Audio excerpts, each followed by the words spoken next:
नमस्कार, प्रणाम, जय हिंद। ऐसा लग रहा है कि बिहार में 10वीं पास मिल ही नहीं रहे हैं। ऐसा मैं इसलिए बोल रहा हूं कि बिहार में एक भर्ती आई है कार्यालय परिचारिका। अभ्यर्थी इंतजार कर रहे थे कि कब इसका एग्जाम्स होगा, कब कुछ जो है एसएससी नोटिस जारी करेगा ताकि जो तैयारी अपनी तेज कर सके। लेकिन यहाँ पे क्या किया है, डेट को एक्सटेंड कर दिया। फॉर्म आया था तो जो है इसमें डेट एक्सटेंड हुआ था, उसके बाद दोबारा डेट बढ़ा दिया गया। आपको इस वीडियो में पूरी जानकारी देने वाले हैं। अगर आप 10वीं पास हैं तो इस वीडियो को पूरा देखिएगा। अगर आपने बिहार कार्यालय परिचारी, बिहार ऑफिस अटेंडेंट या फिर आप बिहार ग्रुप डी कह लीजिए, इसका फॉर्म भर दिए हैं और फॉर्म भरते समय कुछ गलती हो गया है तो भी आप इस वीडियो को देखिएगा। अगर आप 10वीं पास हैं और अब तक फॉर्म नहीं भरे हैं तो भी आप इस वीडियो को देखिएगा। अगर आपने फॉर्म भर दिया है और कोई गलती भी नहीं हुआ है तो भी आप इस वीडियो को पूरा देखिएगा।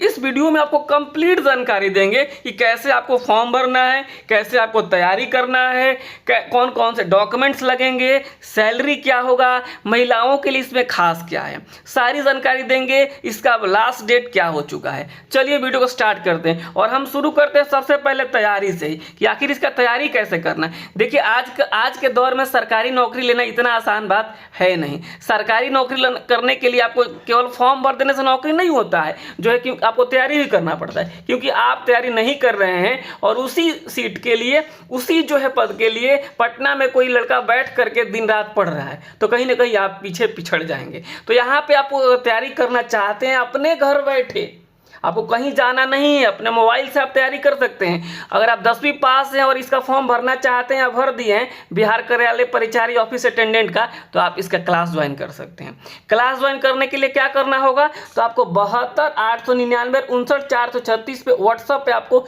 हाई लिखकर मैसेज करना होगा कि हम जो है बिहार कार्यालय परिचारी का तैयारी करना चाहते हैं। या फिर आप जो है मैसेज नहीं करना चाहते हैं तो आप सीधे क्या करेंगे, आप अपने मोबाइल के प्ले स्टोर में जाएंगे और वहाँ से एजुकेशनल AKP जो है इंस्टॉल कर लेंगे। इस तरीके से आपको इंस्टॉल कर लेना है और इंस्टॉल करने के बाद क्लास ज्वाइन करना है, जिसमें आपको लाइव क्लास मिलेगा। मान लीजिए लाइव क्लास में आप नहीं रहेंगे, आपके पास समय नहीं है, आप कहीं काम कर रहे हैं, तो उस वीडियो को आप रात में, दिन में कभी भी देख सकते हैं। रिकॉर्डेड क्लास के फॉर्म में आपको जो प्रैक्टिस सेट मिलेगा, हर संडे को टॉपिक वाइज टेस्ट होता है, आपको नोट्स और PDF मिलेगा। ठीक है, तो ये सारी सुविधाएं आपको इस कोर्स के अंतर्गत मिलेगी। तो अधिक जानकारी के लिए फटाफट 72 899 59 436 पर मैसेज कर दीजिए। आगे बढ़ते हैं और सबसे जानकारी वाला जो बात है आपको बताते हैं। फॉर्म निकलता है, फॉर्म निकलते समय 500 समथिंग जो है चार्ज रखा गया था। फिर बाद में माननीय मुख्यमंत्री जी ने अनाउंस किया था कि 100 रुपये चार्ज हम लेंगे, तो फिर जो है इस बात को देखते हुए 100 रुपये चार्ज कर दिया गया।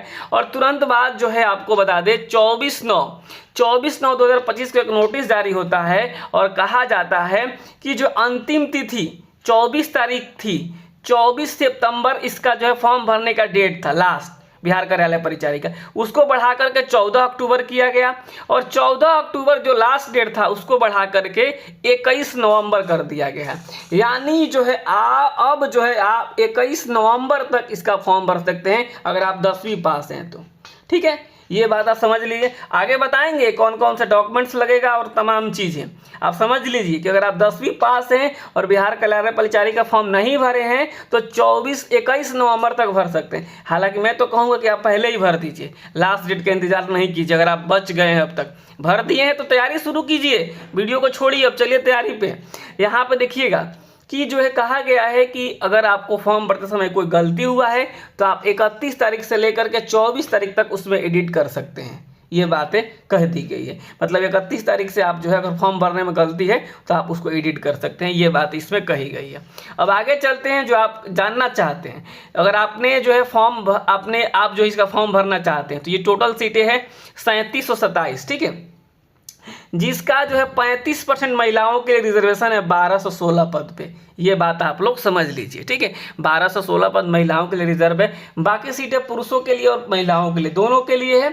तो आप जो इसका फॉर्म भरिए और फॉर्म भरते समय याद रखिएगा कि आपको बस 10वीं पास होना जरूरी है। किसी भी बोर्ड से हैं, किसी भी जगह से हैं तो आप इसका फॉर्म भर सकते हैं, बस 10वीं पास। आपको एडमिट कार्ड, मार्कशीट वगैरह लेके जाने होंगे, साइबर कैफे में जाकर के आप फॉर्म भरवा सकते हैं। अगर आप मात्र 18 साल के हो गए हैं तो फॉर्म भर सकते हैं। मैक्सिमम की बात करें तो 37 साल है ईवर कैटेगरी के लिए, मतलब जनरल वालों को 37 साल, पिछड़ा अत्यंत पिछड़ा वर्ग वालों को 40 साल, और बाकी का भी जो है 40-42 साल ही है। यहाँ पे देखिएगा अनारक्षित ईवर कैटेगरी का अगर आप महिला हैं तो 40 साल तक, और आप SC/ST के महिला पुरुष हैं तो 42 साल तक आप इसका जो है फॉर्म भर सकते हैं। ये सारी जानकारी है, ठीक है। तो आप लोग फटाफट जाइए, अपना मैट्रिक का सर्टिफिकेट लेके पहुंचिए और फॉर्म को अप्लाई करवा दीजिए। और एक बात और बता देते हैं आपको कि जो है और क्या क्या लगेगा। आपको जो है 10th के सर्टिफिकेट्स लेके जाने होंगे, उसके बाद आपको निवास लेके जाना होगा, और आप अगर आप जो है जनरल कैटेगरी से हैं तो आप EWS में आते हैं तो EWS लेके जाइएगा। अगर आप मान लीजिए OBC EBC से हैं तो निवास प्लस NCL लेके जाइएगा, NCL नॉन क्रीमिलियर सर्टिफिकेट। अगर मान लीजिए कि आप जो है SC/ST से आते तो निवास प्लस जाति प्रमाण पत्र लेके जाइएगा। ये चीज़ें लेके जाइए, फॉर्म भरवाइए और तैयारी शुरू कीजिए, ठीक है। अब आपके मन में आता होगा कि आखिर जो है इससे एग्जाम्स कैसे होगा, तो CBT के माध्यम से इसका एग्जाम्स होगा, ठीक है। आराम से आप एग्जाम दीजिए। कई लोगों को लगता है कि हमने तो कंप्यूटर में कभी एग्जाम दिया ही नहीं, कैसे देंगे।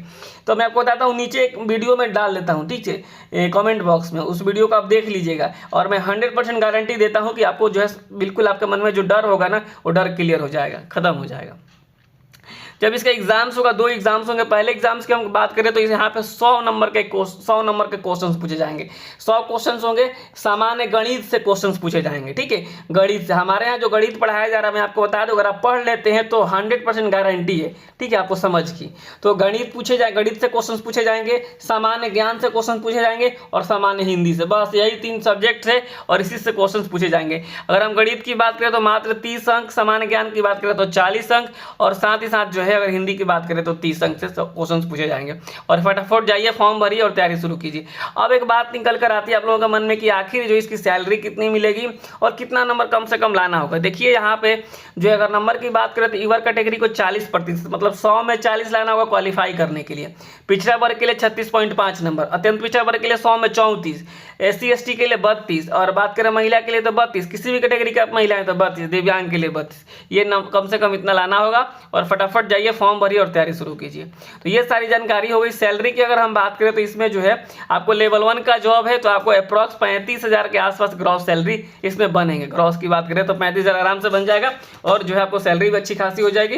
तो आप जो है सबसे पहले फॉर्म भरिए अगर आप नहीं भरे हैं तो, और उसके बाद तैयारी शुरू कीजिए। अब फॉर्म भर दिए तो तैयारी शुरू कर दीजिए। अगर आप फॉर्म भरते समय गलती हो गया तो उसका भी एडिट का ऑप्शन जो है आपको बहुत जल्द मिल जाएगा, तो आप एडिट भी कर सकते हैं। तो ये सारी जानकारी थी आप लोगों के लिए जो कि इंपॉर्टेंस थी। मेरा कहने का मतलब ये था शुरू में ही कि अगर 10वीं पास लोग नहीं मिल रहे हैं क्या BSSC को, कि जो इतना डेट पे डेट बढ़ाया जा रहा है। डेट कब बढ़ाया जाता है? अमूमन ऐसा देखा जाता है कि फॉर्म कम गिरता है तो डेट बढ़ाया जाता है, अमूमन ऐसा देखा गया है, ठीक है। या फिर कोई कोर्ट का आदेश या फिर ऐसी कुछ परिस्थितियां बनती है। तो यहाँ पे तो कुछ ऐसा है नहीं, फिर भी डेट पे डेट एक्सटेंड हो रहा है। इसका मतलब लोग इच्छुक नहीं है फॉर्म भरने का, लग तो यही रहा है, ठीक है। तो ये सारी जानकारी है, और जो है कोई और अपडेट आएगा तो आपको मैं ज़रूर बताऊंगा। फिलहाल आप चैनल को सब्सक्राइब करके रखिएगा और वीडियो को अपने दोस्तों के साथ ज़रूर शेयर कीजिएगा। नमस्कार, धन्यवाद।